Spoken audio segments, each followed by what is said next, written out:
Hello beautiful people, what is up? I am Wigwam, and I'm bringing you my top 5 games of 2015. Yes, 2015 was a huge year for games. We got new entries in a ton of series like the Halo franchise, Assassin's Creed, Call of Duty, Fallout, The Witcher, Just Cause, Star Wars Battlefront, and I think even some original games came out that weren't sequels, but I'm pretty sure they were indie games. But I figure what a better way to celebrate this fantastic year in gaming than to make a top 5 list of my favorite games. That way people on the internet could tell me how my opinions are wrong about everything, and insult my mother. But all joking aside, this is my personal list of top 5 games, so it is going to be limited to the games I actually played this year.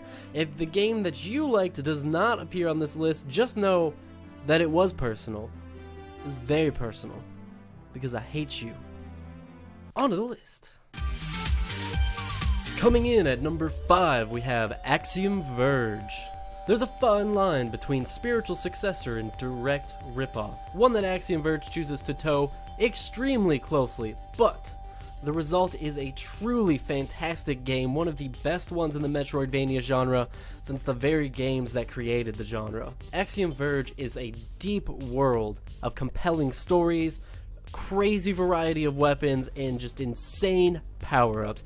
Axiom Verge will have you hooked almost instantly, just dying to see what the next weird area with brilliant music will be. Whether you're into exploring, collecting items, or seeing just weird, cool, creative games, Axiom Verge is definitely a must-try from this year. Coming in at number 4, we have The Binding of Isaac Afterbirth. Does Binding of Isaac Afterbirth really count as a sequel? Well, since the DLC added new characters, new items, new rooms, a new game mode, over 100 hours of new gameplay, I'm gonna go with yes. Plus, this is my list and I've gone insane with power.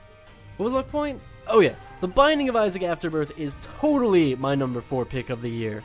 It's just like The Binding of Isaac, everything you love from the series, just more. Binding of Isaac Afterbirth could have been a sequel from a lesser developer. EA.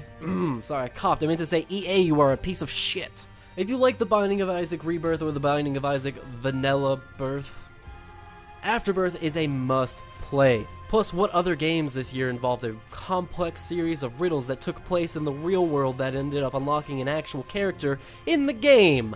Yeah, probably no more than like 4 or 5. Coming in at number 3, we have got Undertale. Undertale is a game like no other, mixing comedy into every turn while still having a sad and moving story. Undertale throws out traditional RPG combat, or rather pushes to the side and then completely ignores it forever. By playing passively, all combat becomes more or less a series of puzzles that you solve through hints of dialogue and by inspecting enemies and actually getting to know the characters that you're fighting against. Undertale takes an approach to games that I have never seen another game take an approach to, and it does it brilliantly. And more so than its innovativeness, at its very core, it's just an endearing game with memorable characters that you just can't resist coming back to. The Bone Brothers are amazing. They make artisan spaghetti, for God's sake. Rounding in just at number 2 on the list, we have got Rocket League. Yes, RC cars playing soccer, strapped up with rockets and cool glittery sparkle trails. I mean, flamethrower trails. Yes, cool flamethrower trails. At its very core, there is something wholly addicting in this game's simplicity. It's easy to pick up, yet difficult to master. One huge explosion of a goal and you will be hooked on the magic of Rocket League. You can play 2v2, solo traditional, you can play with your friends on split screen, you can hop online, it doesn't matter because this game is absolutely fantastic. Rocket League is perfect for a quick match when you just want to be one and done, or you can just slam through an 8-hour marathon that leaves you questioning where the hell your day went before accepting it and playing another 10 matches. Not that that's happened to me on a nightly occasion since it came out. God, I should probably get another job. And finally, up at number 1, yes, my personal game of the year is none other than Fallout 4. It's good to be back.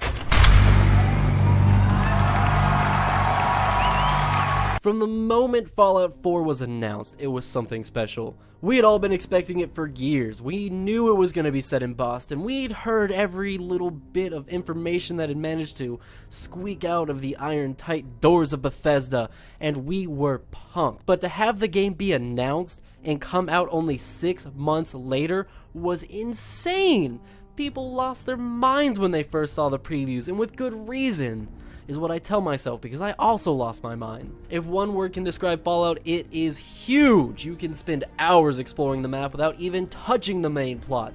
You'll find landmarks, people in gunfights, hilarious little gags, collectibles, recordings, and just anything. There is always more to find in the Capital Wasteland. It is hugely customizable. Fallout did the magical thing of making its world full of bent tin cans and empty soda bottles useful. You collect all that junk that used to clutter up your inventory and litter the wasteland, and now you can turn it into settlements, into weapons, into new character armor. Everything has a purpose in Fallout. And it's more than that. Fallout is a game meant to be tailored to your every desire, even if those desires are to be a cross-dressing Nigel Thornberry who blows up people with his portable ship cannon.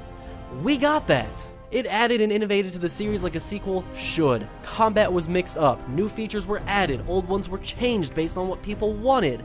Bethesda listens and they try. You may not have agreed with every change that was made from one Fallout to the next. Hell, maybe you're still pissed that Fallout became an action RPG and you liked it better in Fallout 1 and 2.